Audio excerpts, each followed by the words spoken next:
chicas, buenos días, ¿qué tal? ¿Cómo están? Vamos a continuar con el módulo punto y modo de articulación. Les envié la clase pasada, ¿no? La parte teórica del punto y modo de articulación.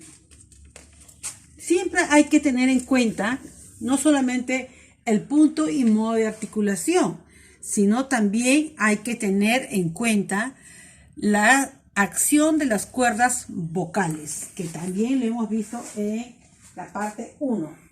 Vamos a recordar un poquito para poder continuar, ¿ya? Por el punto de articulación viene a ser el lugar de articulación, no solamente de los fonemas, sino también de las vocales. Recuerdan la ubicación, ¿no?, de forma triangular de las vocales, de donde se posicionaba para que pueda salir el sonido. Muy bien. Según el punto de articulación, tenemos las bilabiales, labiodentales, lingodentales, lingoalveolares, lingopalatales, lingovelares, según el punto de articulación que vendría a ser el lugar. Y las vocales, ¿se acuerdan de las vocales? Según el punto de articulación teníamos en 3 posiciones, ¿cierto? Anterior, central y posterior. Es lo que indica la figura. La figura es lo que indica ahí la figura. Anterior, central y posterior. Indica ahí incluso qué vocales se articula cuando está en la posición anterior, en la posición central, que es la A, y la posterior, que es la parte de atrás, que viene a ser la U y la O. Según el modo de articulación, tenemos oclusiva, fricativa, africada, nasal, lateral, vibrante simple, vibrante múltiple. Muy bien, chicas. Recordamos, según el punto de articulación tenemos anterior, central y posterior. Y según el modo de articulación, la forma, el modo como se articula, tenemos cerrada, media y abierta. Que quede claro, vuelvo a repetir, según el punto de la ubicación, la posición, cómo se va a posicionar, tenemos anterior, central y posterior. Acuérdense del triangulito. Y según el modo de articulación, tenemos cerrada, media, abierta. El modo viene a ser la forma como lo va a hacer.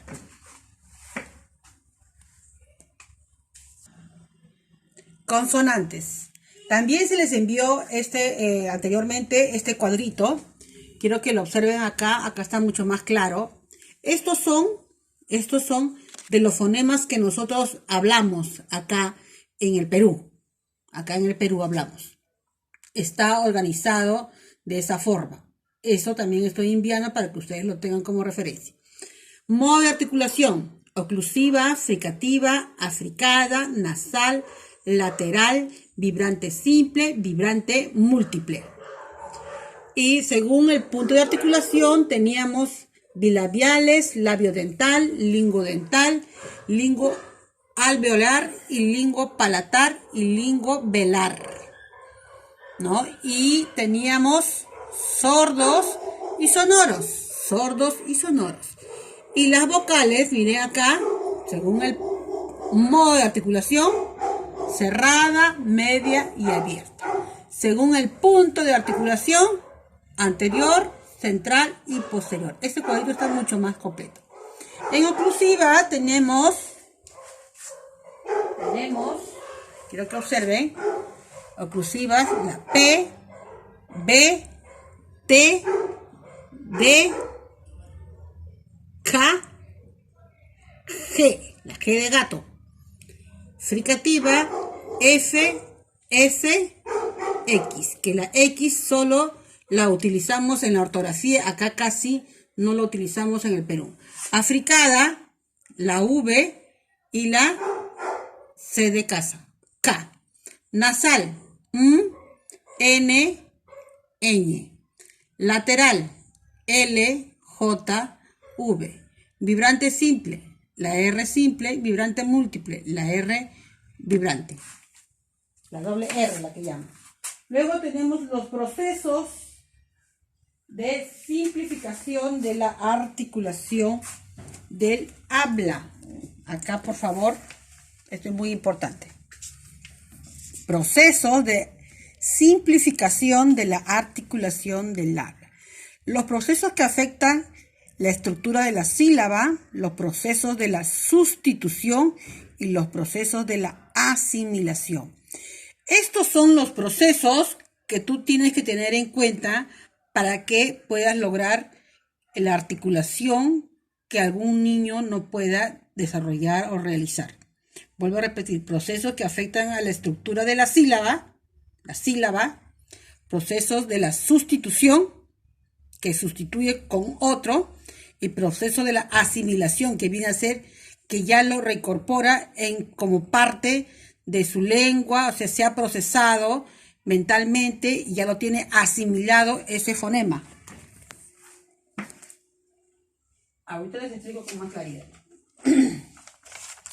Alteraciones de la articulación de los fonemas. Acá quiero llegar. Estas alteraciones, ustedes tienen que saber siempre discriminar auditivamente cuando van a hacer sus evaluaciones. Tenemos la omisión, que omite que no está el fonema en la palabra. Por ejemplo, cia, en lugar de decir silla. Se ha escuchado muchos casos de eso, ¿cierto? Luego, ahorita les voy a hacer ejemplos. Inversión, virdio, en lugar de decir vidrio. Esto hay que tener mucho en cuenta en la expresión oral. Muchas veces ocurre, estos distorsiones, estos problemas ocurren cuando el niño empieza a leer, que es otra cosa, que es otro proceso, que lo confunde, porque ahí tiene que ver mucho la percepción visual, confunde. Ese es otro tema. Acá solamente nos referimos a la expresión oral. Distorsión. Una en lugar de decir uña. Inserción. Mar en lugar de decir mar. Y sustitución. Cata en lugar de decir casa. Mayormente, chicas, ocurre en este caso. Omisión, invierte, distorsión, sustitución. Mayormente los más usuales, según mi experiencia, estos son los más frecuentes. Omisión quiere decir cuando su misma palabra lo dice, omite, no está ese fonema en la palabra. ¿Qué sucede con algunos niños, como dicen los padres? Algunas veces sí se encuentra el fonema y algunas veces cuando hablan no se encuentra el fonema, ¿cierto? Ustedes cuando evalúen y van a tener esos casos se van a llevar con las tremendas sorpresas. Inversión. Virdio. Vitrio. Está la R, pero está de forma invertida. Distorsión. Una uña. Bastante también ocurre la distorsión con la R simple, con la R vibrante. Cuando el niño dice la R francesa, por ejemplo, si dice perro, el niño dice perro. Entonces, es como si se escuchara y no se escuchara. Hay veces sí, hay veces no. Y cuando tú estás evaluando, tú te confundes muchas veces, te equivocas. Pero en tal palabra sí lo pronuncia. Pero cuando empieza, por ejemplo, cuando dice rosa, no lo pronuncia. Pero al terminar mar, sí lo pronuncia. Eso es distorsión. Es como si se escuchara y no se escuchara. Al oyente confunde bastante. Lo que ustedes tienen es que hacer existe otro tipo de evaluación que solamente para un test para evaluar solamente la R. Solamente la R, que ya posteriormente les voy a dar las pautas. Y la sustitución, ¿no? Lo más habitual. Cuando, por ejemplo, dicen maleta, matesa, o sustituyen un fonema por otro. Por ejemplo, cuando dicen oro, ¿no? Oro, dicen olo. ¿Con qué lo sustituye? Con la L. Tienen que siempre darse cuenta que cuando evalúan, chicas, según el test de Melgar, hay una parte donde dice observación, que ya algunas ya lo están manejando muy bien.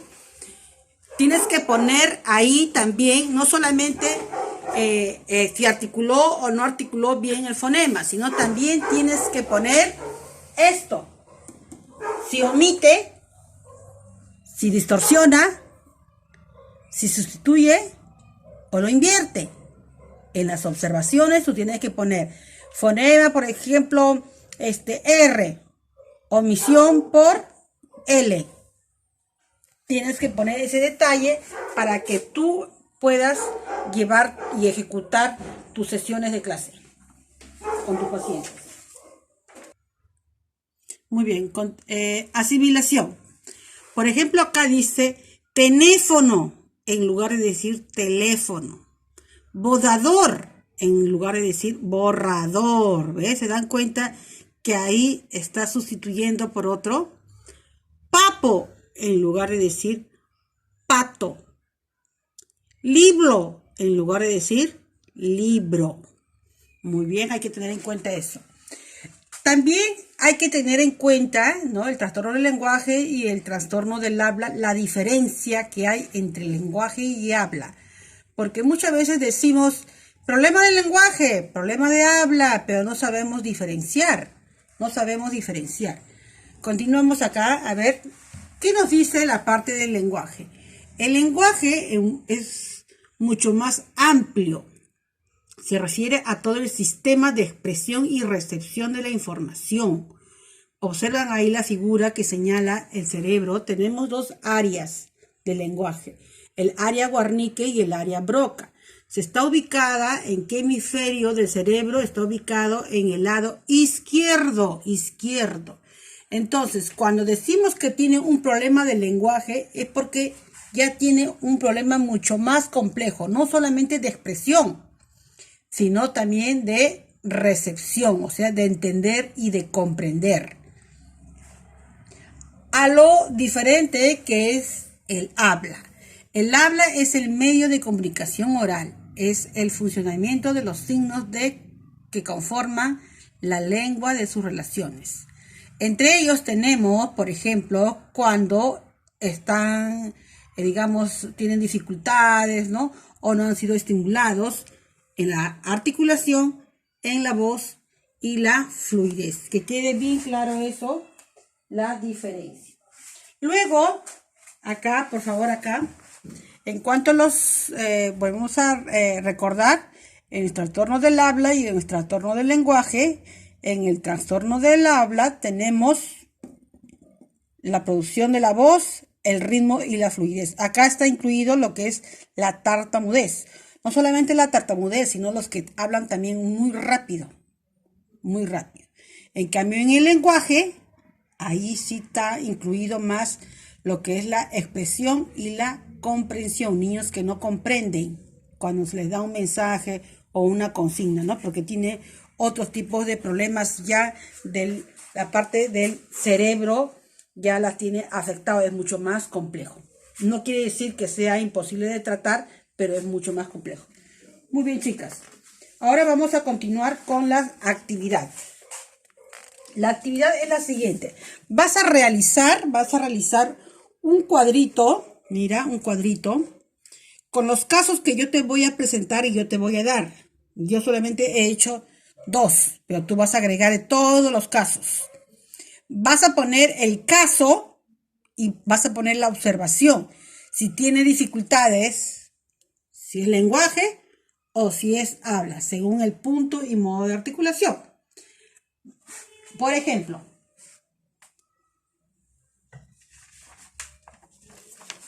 acá presentamos un caso. Dice análisis de caso. Esto lo vas a pasar al cuadrito. Caso 1, vas a escribirlo y vas a poner si tiene dificultades en el lenguaje o el habla según el punto y modo de articulación. A ver, dice acá 1. Daniel es un niño de 5 años de edad. Sus padres y familiares no lo entienden lo que dice. La profesora le ha dicho que no pronuncia bien las palabras. ¿Qué dificultad sería acá? ¿Sería lenguaje o sería habla? Vuelvo a leer. Daniel es un niño de 5 años de edad. Sus padres y familiares no le entienden lo que dice. O sea, al expresarse, al hablar. Puede ser que no articule bien, que omita o sustituya, ¿no? Los fonemas. La profesora le ha dicho que no pronuncia bien las palabras. Quiere decir que no puede expresarse cuando quiere algo, pero ahí no está manifestando que el niño no comprende o que tiene otras dificultades. Entonces, ¿qué dificultad en este caso tendría este paciente, Daniel de 5 años? Sería el habla, porque ahí tendría problemas de articulación. Análisis de casos. 2. Katia, dice, es una niña de 6 años de edad. O sea, eso quiere decir que ya está en primer grado. Solo puede hablar en frases de 1 o 2 palabras. Y no puede explicar lo que necesita y lo que desea. También tiene problemas para seguir instrucciones sencillas. Al expresarse, suele emplear neologismo. Acá el caso ya es mucho más complejo. Ojo que es una niña que tiene 6 años de edad, ya está en primer grado, ya debe tener ciertas características de la lectura, la escritura, la comprensión, análisis, incluso análisis de problemas también. Presenta otras dificultades. No les voy a dar la respuesta porque quiero que ustedes lo analicen. A ver, 3. Javier es un niño de 4 años de edad, 4 años, o sea, está en preescolar. Ha sido derivado por un otorrino laringólogo por presentar sospechas de nódulos. La abuela materna es ronca y tiene voz grave. Javier desde pequeño presentó voz grave y ronca. Además, ha tenido episodios repetidos de bronquitis. Actualmente se resfría con frecuencia. Muy interesante esto porque presenta algunas características hereditarias de la abuela. Han escuchado a algunos niños que, o sea, no hay ni un padre que tiene la voz ronca y el niño nace con una voz ronca. ¿A qué se debe? ¿A qué se debe? Ahí le voy a poner signo de interrogación para que ustedes analicen el caso. Matías es un niño de 4 años de edad. Al expresarse espontáneamente, presenta repeticiones de 2 a 3 veces en conectivos y sílabas. Por ejemplo, dijo, ese es rico. Yo tomo mi leche. Además de prolongaciones en vocales. Ahora lo vence y se convierte en persona. ¿Qué ocurre? Es otro caso muy común que escuchamos y que vemos en el aula, ¿cierto? Muy bien, chicas. Analiza los demás casos que presentan acá. Me envían la tarea por el correo, el cuadrito, por favor. Analicen bien esos casos y estoy esperando para poder revisar. ¿Ya, chicas? Muy bien, nos estamos viendo. Estos casos están dentro del PPT para que ustedes lo puedan imprimir. Ya, nos estamos viendo. Chao, chicas, nos vemos.